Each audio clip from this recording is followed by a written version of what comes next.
So some of the biggest challenges of creating the Enzi brand has been particularly the manufacturing side of things.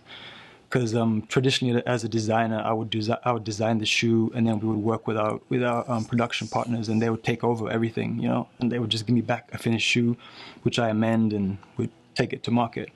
Whereas we tried to do that in Ethiopia. I think we went through like 4 or 5 different factories over 4 or 5 years. Over 4 or 5 years, and it was just constant disappointment. And there's a market for that kind of product, right? These guys are doing mass market shoes at a more accessible price point. That was never the vision for what we wanted to do, and so it was extremely challenging to try and change the culture of a factory with 800 staff, you know, and 100 people are touching your product. If one of them has a bad day, that shoe's not coming out right. And we were really always aiming for the highest standard possible. And so it was, 5 real frustrating years. The last factory we were in, they did 2 production runs with us, and we literally had a 100% rejection rate.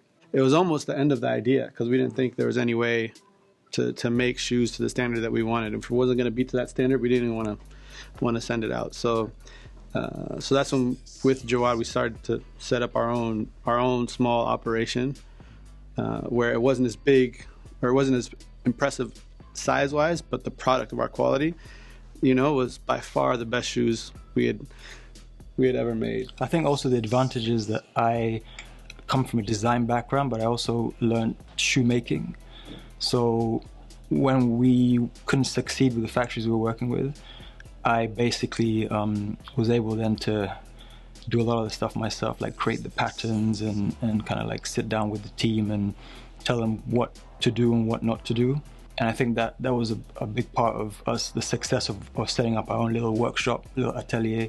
Yeah, it's our own. I always say the most amazing thing that we've done with Enzi is nothing tangible. You know, it's not the shoes, or it's not, you know, a collab or anything. There's a culture of excellence. There's a culture of perfection that our staff have taken on themselves, you know, and that culture that you witness when you're seeing these guys make their shoes, that's one of the most impressive things we can achieve, because it's the biggest manifestation of our vision. You know, these people we call them superheroes, because our staff, because they're every day with work, with their attention to detail, with their push for excellence, they're challenging those stereotypes that we're trying to challenge, you know. So it's in a small form, but the vision and the impact is really big of our product. And they were surprised when they saw the shoe the first time.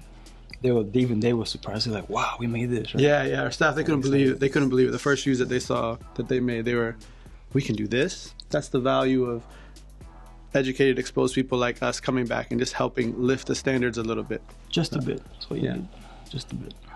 For me, the thing that Azzy probably shares, but for me, the thing that keeps me motivated is the team and the staff that we have. To see where they came from to where they are now,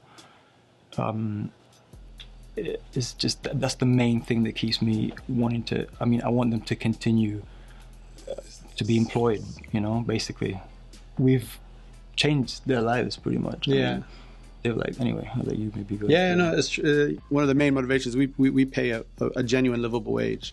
There's a big need for more employment and more employment like us. I tell people all the time, the only difference between us and the people we're employing is our parents, really. You know, it's like we're like one generation removed from being just like these guys, hoping there was a responsible employer out there who was going to pay people more than, you know, pay people what they could afford to pay them instead of just what they had to pay them, and would give people training and opportunity and give them a sense of ownership, you know, and a genuine ownership, actually, you know, because there's a profit sharing agreement in what we do. So we don't feel too disconnected from the people that we're employing.